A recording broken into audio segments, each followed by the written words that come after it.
Meropenem vaborbactam is a recently approved drug combining meropenem and anti-pseudomodal carbapenem that has been around for many years with vaborbactam, a new type of beta-lactamase inhibitor that gives the drug activity against carbapenem-resistant Enterobacteriaceae, so particularly those expressing KPC enzymes. Meropenem, like I said, has been a drug we've had for a long time. Vaborbactam basically restores its activity against those CRE-producing organisms. They have two studies. One which got their approval was in the treatment of complicated urinary tract infections in patients with acute pyelonephritis. The drug was approved for that.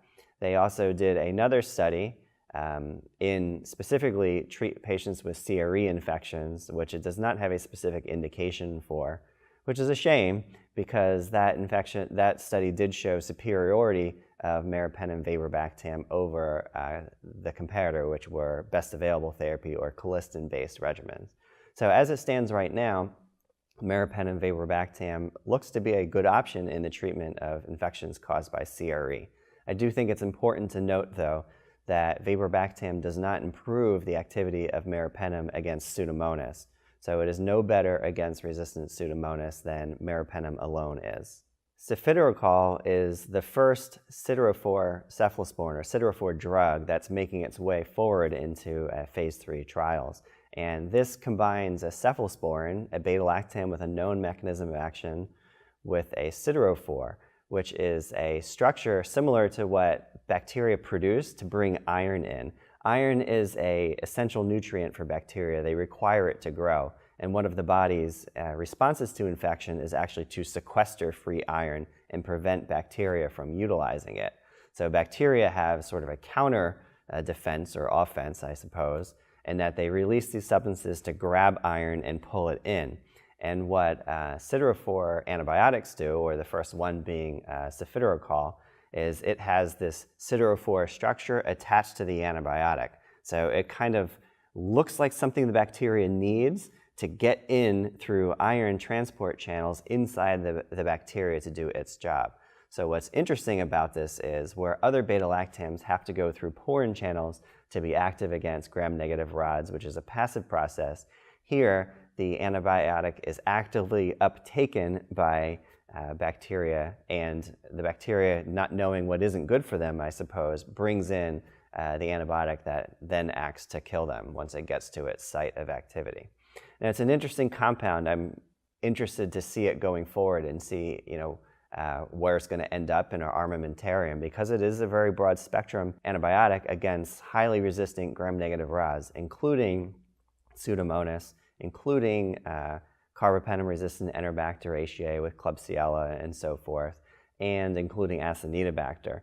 So it has activity not just against Pseudomonas and Klebsiella, and different types of CRE as well, not just KPC producers, but also it seems to have some activity against NDM-producing bacteria, where we have very limited options. Basically, ace-trionam is one of the few drugs that we have that can work against that, except ace-trionam is destroyed by beta-lactamases that NDM producers also contain.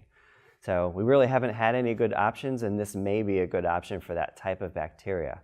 And then its activity against Acinetobacter is a nice characteristic as well, because with all these new antibiotics that have been approved, and it's nice to see new antibiotics approved, and we didn't have that for a long period of time. In the past 5 years, we've had a nice little burst of that. None of them have particularly good activity against Acinetobacter. So while Acinetobacter may not be the most common drug-resistant organism, it is probably the most difficult to treat. And this agent does have good activity against that.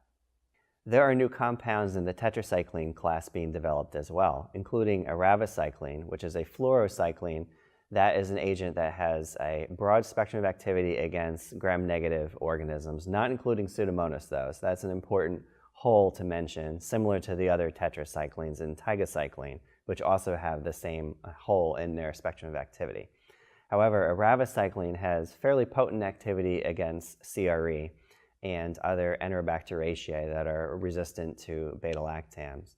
It has gone through 4 clinical trials, 2 in complicated intra-abdominal infections, which were successful, and 2 in urinary tract infections, which were not successful.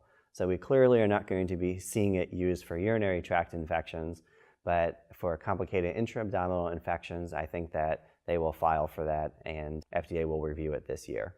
Plazomicin is a new generation aminoglycoside that has strong activity against CRE as well. It doesn't have potent anti-pseudomonal activity, but it does have strengthened activity against Enterobacteriaceae, including KPC-producing CRE. Plazomicin is at the point where it has gone to the FDA Advisory Committee, which recommended its approval for the treatment of complicated urinary tract infections, but did not recommend its approval for the treatment of CRE infections along that limited population antimicrobial pathway. So we'll see what that means when it goes to the full FDA review in the next few weeks or so.